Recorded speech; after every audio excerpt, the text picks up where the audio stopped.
Morty! Hello everyone, it's me, and today, Rick and Morty Season 4, let's try to solve it together. Let's go. There's a lesson here, and I'm not the one that's gonna figure it out. Don't worry, Rick. That's why I'm here. Yeah!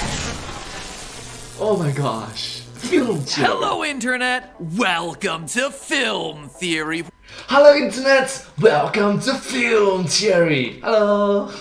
Oh my gosh, Matt looks so young in 2019. Where I'd like to personally congratulate Dan Harmon for finally getting to work 2 years ago, you know? 3 years ago, right now it's in the year 2022. on a 4th season of one of his shows. Yeah! Woo! I mean, sure, 6 seasons in the movie didn't quite work out for you, but hey, things are looking a bit brighter when it comes to Rick and Morty, right? 100 years! Pushing it to the limit, Rick and Morty, pushing it to the 100 years Rick and Morty! I mean, that's a big promise, Dan, but to be fair, so few shows on television right now combine such subtle humor with big brain concepts that only us with the highest of IQs can totally understand, so I can see it sticking around for a long time.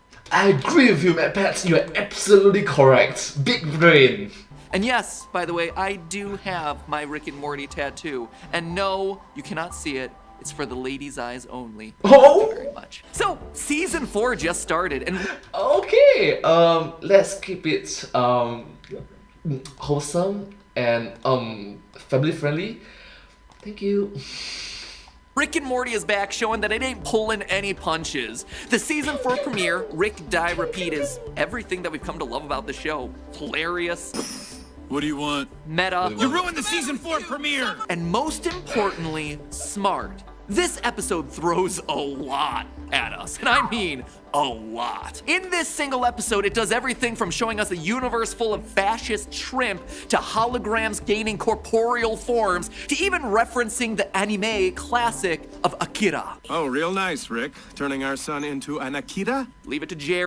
Oh my gosh, they are actually using the Akira form reference in. Oh wow, it's awesome.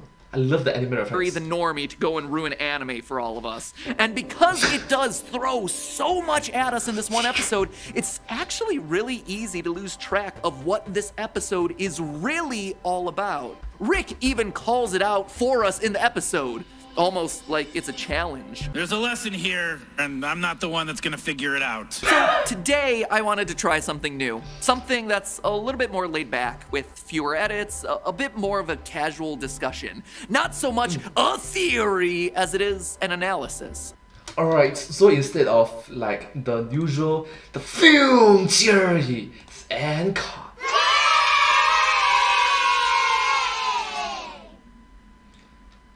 It's more like a film analysis. Let's try. But hey, that's just an analysis. A film analysis and cut. Alright, stop. I should continue watching. Sorry. Of what this episode Sorry. was really all about. What was the season 4 premiere trying to tell us? Because once you look past all the body horror and skinny dipping, this is a shockingly upbeat episode of Rick and Morty. And the message, at least the message as I see it, is perhaps the most humanitarian one that this show has had to date. The entire plot of the episode seems to be based around 2 conflicting ideas that send Rick Sanchez and Morty Smith into diverging directions. It all starts when Rick takes Morty on a mission to fetch some death crystals, rocks that, when they're touched, give you a prophetic vision of your future, specifically the deathy part of your future. Death crystals show you how you're gonna die. Your future stems from your present, which, if you're living right, keeps changing. Rick, of course, only wants the crystals to sell to the highest bidder. He doesn't want to know his own destiny except when it helps him to avoid death in the immediate present. I don't use them. People that spend their life avoiding death are already dead. They're also rich, and I like to spend my life with their money. Rick's philosophy here boils down to one key phrase. The truth is, anyone that knows how they're definitely gonna die is either boring as HE double hockey sticks. Morty, however, seems I really like it that there's the there's the voice over dub. It's like keep it wholesome, keep it family friendly. Thank you so much, Matt, for being so responsible. Thank you, the the theorist teams, yes. To disagree. Ignoring Rick's advice, he decides to keep a death crystal in his pocket.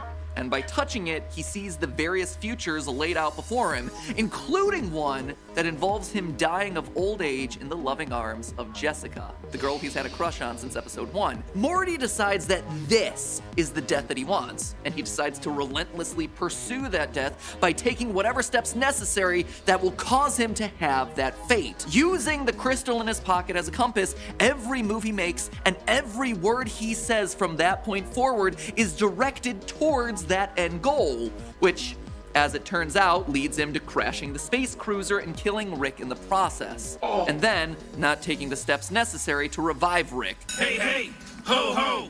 Not cloning your grandpa has got to go! Luckily for Rick, Operation Phoenix is still online in other parts of the multiverse. What the heck? I axed this protocol. Oh, and for those of you who don't remember, Operation Phoenix was actually the protocol introduced in Season 2's episode Big Trouble in Little Sanchez, a sort of immortality project for Rick to be reborn into a clone body if his main body ever bites the big one. And yes, he did literally axe that program. Okay, there's a lot of different I'm just glad that MatPat is doing so much dubbing for it, so thank you MatPat. Thank you the team theorists. I guess it's back to the drawing board. So he gave the program the axe, but Rick isn't the only Rick in the multiverse. So that didn't stop him from being reincarnated into clone bodies that other Ricks across that multiverse were cultivating in other dimensions. Rick and Morty spend the rest of the episode on their separate adventures. Morty relentlessly follows whatever the Death Crystal tells him will lead him to dying with Jessica, which includes a Meeseeks-filled rampage and skipping a skinny dip with the girl of his dreams. I'm assuming we maybe get together in our 40s? Eventually, it all ends with him turning himself into a giant Akira-inspired goo monster in the desert as he waits for further instructions from the Death Crystal. Shout out to all the fans of classic 80s anime out there. Morty seems to be pretty soulless and not to be fully enjoying the present moment, but hey, you gotta secure that future with Jessica, right? Rick, meanwhile, is off living and dying in the present moment, visiting a fascist universe, a fascist shrimp universe, and a fascist teddy bear universe. The cuddliest of all fascism, before finally being reincarnated into a wasp body, which surprisingly turns out to be the chillest of all the different dimensions. We eat our prey alive, and when we don't, we lay our eggs in their eyeballs so that our young can feast on their brains when they hatch.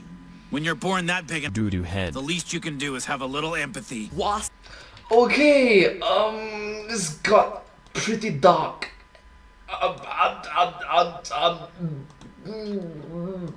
Moving on.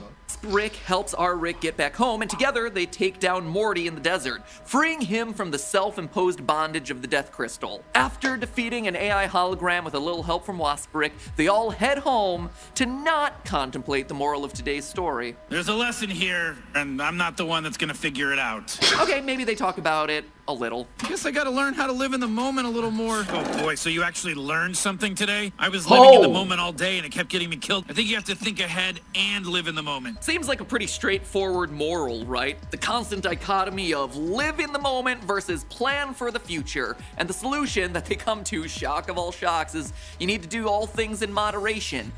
Yes, keep it balanced, keep it healthy, don't overdo it one thing.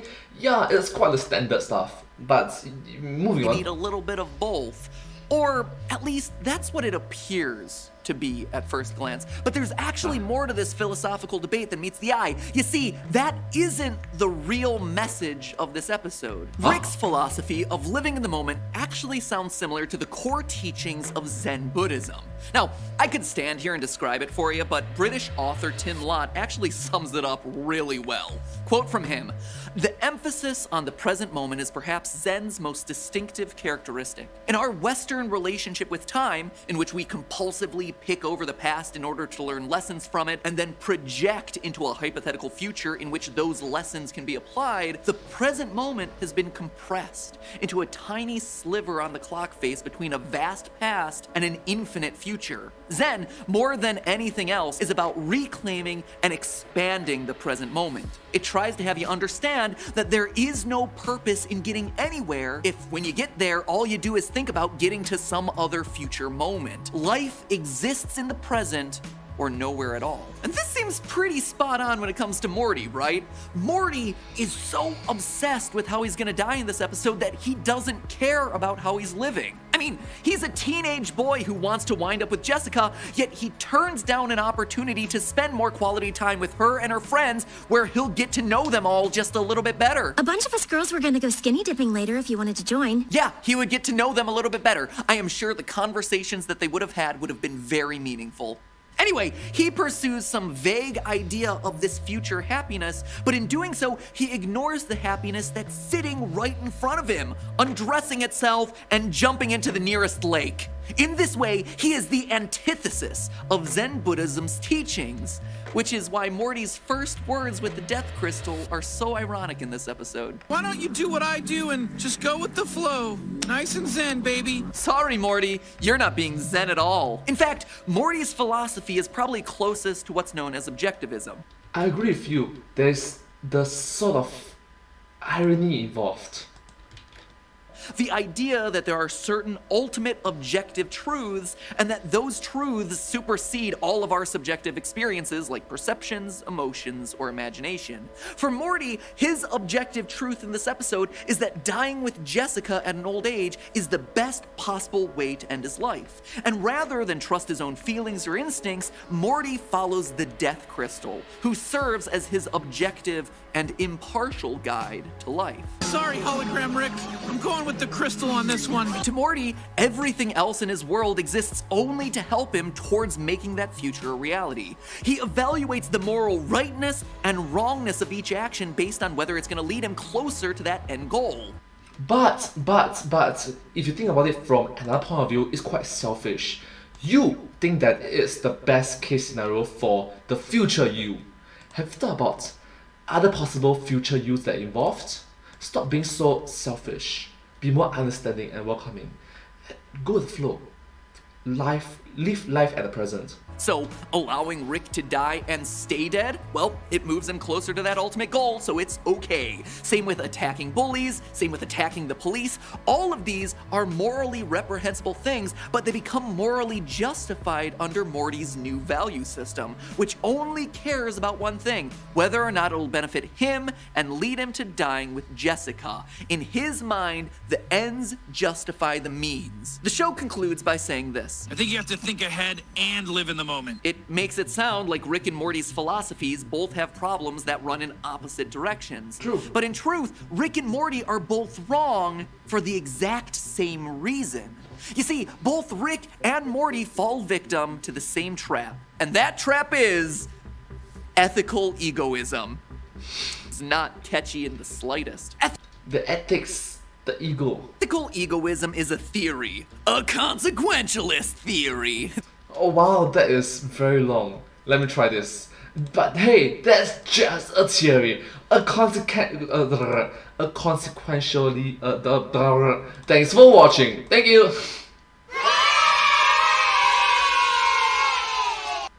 Anyways, I'm sorry. That the consequences for any individual are the thing that matter the most when evaluating the morality of that individual's choices. If you think about it, right, sometimes when people say that ends justify the means, that's not entirely correct. Think about it. The ends is good, then you justify the means. No, what if the ends could be better, but you cancel out the better future for a good future? You got a B, awesome, great, it's good, but you cancel out the possibility in which you can get A, get A star, A plus, S. Now, that sounds really complex and confusing, and it is when it's phrased that way, but it's really not that hard to understand, so let me simplify it. In short, egoism is all about taking actions that benefit you, even if they might be hurtful to others. So, Rick taking Morty on deadly adventures? Example of egoism. Morty vaporizing bullies because he wants to get with Jessica? Egoism. If that sounds like an inherently selfish and potentially dangerous philosophy with which to look at the world, Well, you're not wrong, but it is founded on a reasonable core principle, right? The fact that each individual person is the best expert on how to make themselves happy. Wrong. Absolutely wrong. There's times in which we need to be independent, true, but there are also times in which we need to be dependent on others. We help one another, we lift one another up. We lift one another up. By allowing Make each other be the best of themselves. everyone to be free to pursue whatever makes them happy in life, well, everyone will just take care of their own happiness and society will be all the better for it. That's the idea, but I think you can probably see a couple problems with it, right? If you're only looking out for your own self-interest, those interests might wind up being detrimental to others. I mean, in a Rick and Morty context, just look There's clashes of conflicts as well. Schedule clashes as well. at what makes Crumbopulous Michael happy. Hi, Morty. I'm Crumbopulous Michael. I'm an assassin. I just love killing. If he's set free on society out to pursue his own happiness, it means a lot of other people are gonna have their happiness prematurely cut off. The episode makes it seem like the solution is to find a compromise between the extremes of plan for the future and live in the present moment. But both Rick and Morty miss the point. It's not about either of those things. It's not about planning for the future or living in the moment. It's about not being a selfish jerk in the immediate. Yeah, that is correct. Let me just rephrase that again. But both Rick and Morty miss the point. It's not about either of those things. It's not about planning for the future or living in the moment. It's about not being a selfish jerk in the immediate. Yes, just being a good, decent human being for everyone in the society they live in. Not being a pure egomaniac. Morty, throughout the episode, is willing to do whatever it takes to achieve his goal in the long term, but the same is true for Rick in the short term. Rick, throughout the episode, is willing to do whatever it takes to get himself home, even if it means hiling Wasp Hitler. Hell, Wasp Hitler? Look, I'm a primate. I'm having a hard time. I'll think or say whatever gets me home. Wasp Hitler. We'll see if that's a search term that flags YouTube's algorithms. It's the same consequentialist theory, egoism. What eventually saves both Rick and Morty isn't learning to plan for the future, but learning the importance of empathy from Wasp Rick. Well, here's how it works with wasps. We eat our prey alive, and when we don't, we lay our eggs in their eyeballs so that our young can feast on their brains when they hatch. When you're born that big and Jerk. the least you can do is have a little empathy. It's that moment of empathy from Wasp Rick that allows our Rick to eventually return home. And it's that empathy that he learns that gets him to save and care for Morty. I mean, look at how caring and gentle he is to Morty when he's rescued from the Akira monster. Quiet, idiot, quiet. It's gonna be all right. He has never expressed that level of care to Morty, and yet here it is on full display. Morty similarly has an eye-opening revelation in the post-credits scene when he learns that the future he foresaw this entire time was actually just a vision of him dying without any friends or family, with Jessica working as a hospice nurse who stayed with him simply because he had no other loved ones there to comfort him. Rick doesn't abandon his philosophy of living in the moment, and Morty doesn't have to abandon his philosophy of planning for the future. Instead, both of them learn to see outside of their own self-interest. Ultimately, whether you See outside of your self-interest. Don't be trapped. Don't be trapped. Don't be tricked. Don't be mystified. The illusion. The mist bubble. prioritize the Outside the box. present or plan for the future doesn't matter. If you're only focused on selfishly serving yourself, it'll lead you down a path of destruction. Sure, all that talk about living in the moment versus plan for the future may have been a point to the episode, but it wasn't the point of the episode. In the end, what really matters is about balancing your own interest with the needs of the world around you, which feels like an especially pointed message considering some members of the Rick and Morty fandom have sometimes gotten a bit of a toxic label in their behavior, bullying others, trashing McDonald's for Szechuan sauce. I mean, it is a message that's buried under a lot of layers in this episode, but you know, the Rick and Morty fandom has super high IQs, so they'll get it. But hey, what'd you think of this new, more laid-back style? Did you like it? Did you not? I'd love your thoughts, so let me know down in the comment section below. And while you're down there clearly telling me how much you love this episode, special thank you comment to down our below. sponsor for today, Audible, for making it happen. And I mean that in a very literal way. Audible, which, as I'm sure you know by now, is the best option for all your audiobook needs, helps me do research for these episodes much faster, because I'm able to listen to audiobooks everywhere. While I'm at work, while I'm playing with Oliver, while I'm driving through LA. Suddenly that time has a double use. I'm accomplishing the task at hand, but I'm also using that time to research and learn. And for this episode in particular, I specifically listened to Zen for Beginners, as well as A Concise History of Buddhism, because I, a fan of Rick and Morty, am an intellectual who listens to that sort of stuff regularly in my spare time. But seriously, we are all busy people. We don't have time to sit down and read books, but at the same time, who wants to just stop learning, right? Well, Audible is the solution for us. It's the optimized way for us busy people to keep up with the latest releases from our favorite authors. The sequel to Handmaid's Tale, The Testaments? Boom! Listen to it with Audible. And now is the best time to get your membership with a special offer of 53% off your first 3 months. Because why settle for half when you can go above and beyond? That is just $6.95 a month for audiobook goodness poured into your ear holes. You get 3 titles every month, 1 audiobook, and 2 exclusive Audible originals that you can't hear anywhere else. Don't like the book? Well, they have an easy audiobook exchange. And for the ones that you do end up loving, you keep that audiobook library forever, even if you cancel. So give yourself, or heck, another super smart person in your life, the gift of listening this holiday season. Just go to audible.com/filmtheorists or click the top line in the description because Film Theorists is way too long to type in yourself. That's audible.com/filmtheorists and start optimizing your listening experience today. Awesome. Well, anyways, thank you so much for watching this video together with me. It's not a film theory, so I'm not sure if I can do the film theory. Let's try Humdrum react, right? Thank you so much for watching this video together with me. It's very eye-opening and just understanding. Thank you so much for being so thoughtful and welcoming to everyone. And I hope that you learned a lot from this video as much as I do. Thank you so much. And if you do like this video, please remember to like, share and subscribe to my channel and comment down below if you have any share of us. Don't forget to follow my channel, and I sincerely appreciate all of your support and encouragement for my work. Thank you so much, you are all the best. But hey, that's just a react.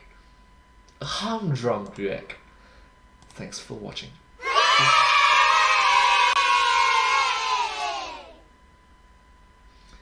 And I hope to see you all in my next video. Bye. Thank you so much. Subscribe.